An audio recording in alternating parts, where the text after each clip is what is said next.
যখনই মাছ মাংস খেতে ভালো না লাগবে, ঘরে যদি ডিম থাকে ডিম দিয়ে এই রেসিপিটি তৈরি করতে পারেন।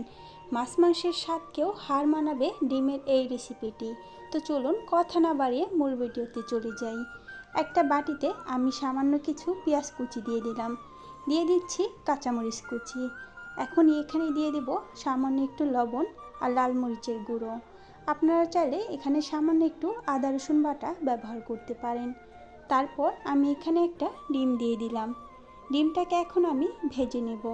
কড়াইতে তেল দিয়ে দিয়েছিলাম, তারপর আমি ডিমটাকে দিয়ে দিলাম।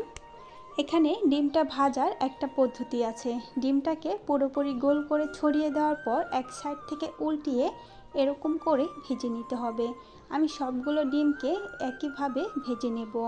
আর একটা ডিম শুধু মরিচটা স্কিপ করে দিব, যেহেতু আমার বাসায় বেবি আছে, আমার মেয়ে ঝাল খেতে পারে না, তাই তার জন্য আমি মরিচ ছাড়া একটা ডিম ভেজে নিচ্ছি। আর সবগুলো ডিম আমি একই উপকরণে ভেজে নিয়েছি। এই যে এই ডিমটাতে আমি কাঁচামরিচ দিইনি। আমার সবগুলো ডিম ভাজা শেষ। আমি কড়াইতে রান্নার তেল দিয়ে দিলাম পরিমাণ মতো।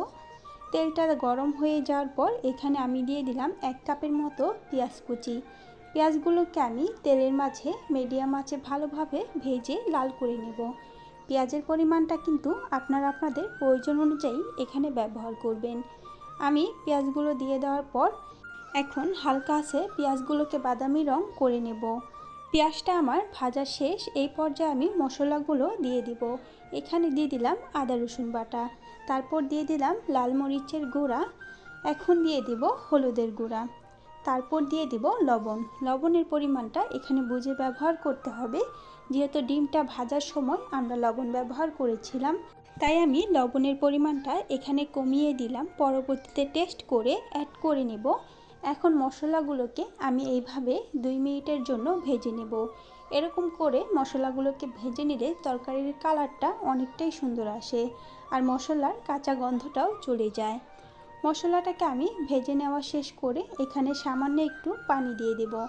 পানিটা দিয়ে দেওয়ার পর আমি এখানে দিয়ে দেব কাঁচামরিচের ফালি। তারপর আমি মশলাটাকে ঢাকনা দিয়ে ঢেকে ভালোভাবে কষিয়ে নেব। এই পর্যায়ে চুলার আঁচটা মিডিয়াম করে রাখবো।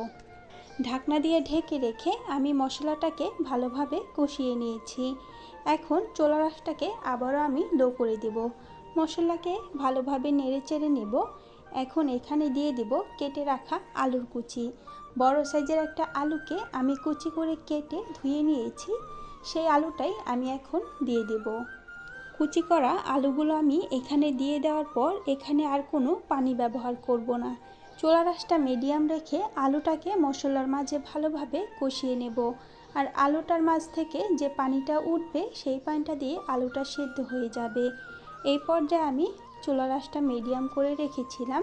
এই যে আমার আলুটা কষানো হয়ে গেছে। এখন ভালোভাবে নেড়ে চেড়ে নেব। আর তরকারি থেকে অনেকটাই তেল ভেসে উঠেছিল।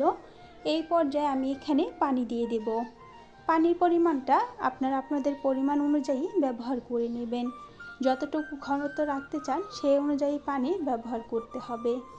এখানে আমি পানি দিয়ে দেওয়ার পর ঢাকনা দিয়ে ঢেকে একটা বলক এনে নিয়েছি। ভেজে রাখা ডিমগুলোকে আমি মাঝখান দিয়ে কেটে 2 টুকরো করে নিয়েছিলাম। এখন ডিমগুলোকে আমি তরকারির মাঝে দিয়ে দিলাম। সবগুলো ডিম আমি এখানে দিয়ে দিয়েছি। এখন আমি ঢাকনা দিয়ে ঢেকে বলক এনে নেব। ডিমটা বলক এসে যাওয়ার পর আমি ঢাকনাটাকে খুলে নিয়েছি। এখন এখানের লবণটা আপনারা টেস্ট করে নেবেন। আমি লবণটাকে টেস্ট করে নিয়েছি। এখন হালকা করে তরকারিটাকে একটু নেড়ে নেব। এই পর্যায়ে আলতো হাতে নাড়া দিতে হবে, নয়তো ডিমটা ভেঙে যেতে পারে। এখন কিন্তু ডিমটা ফুলে ডাবল হয়ে গেছে। এই পর্যায়ে এখানে আমি দিয়ে দিচ্ছি ভাজা জিরের গুঁড়ো। এই তরকারিতে অবশ্যই জিরের গুঁড়োটা ব্যবহার করবেন। জিরের গুঁড়োটা দিলে তরকারিটা অনেকটাই মজা লাগে। এখন আমি এখানে দিয়ে দিব কেটে রাখা ধনেপাতা। ধনেপাতা থাকলে ধনেপাতাটাও ব্যবহার করতে পারেন। এগুলো দিয়ে দেওয়ার পর এখন আমি ঢাকনা দিয়ে ঢেকে 3 থেকে 4 মিনিটের মতো রান্না করে নেব। আর তরকারির ঝোলটাকে আরেকটু শুকিয়ে নেব। ডিম আলুর তরকারিটা কিন্তু আমার রান্না করা শেষ। আমি এই পর্যায়ে চুলাটাকে বন্ধ করে দেব। এখানে যেহেতু আলু ব্যবহার করেছি, তরকারিটা ঠান্ডা হওয়ার পর ঝোলটা অনেকটাই শুকিয়ে যাবে। আজকের ভিডিওটা ছিল এই পর্যন্তই। আর রেসিপিটা আপনাদের কাছে কেমন লেগেছে কমেন্ট করে জানিয়ে দেবেন। আর কে কে এই রেসিপিটা রান্না করেছিলেন সেটাও কমেন্ট করে জানাবেন। ভিডিওটি ভালো লেগে থাকলে একটি লাইক দিয়ে দেবেন। সবাই ভালো থাকবেন, আমার পরিবারের জন্য দোয়া করবেন। আল্লাহ হাফেজ।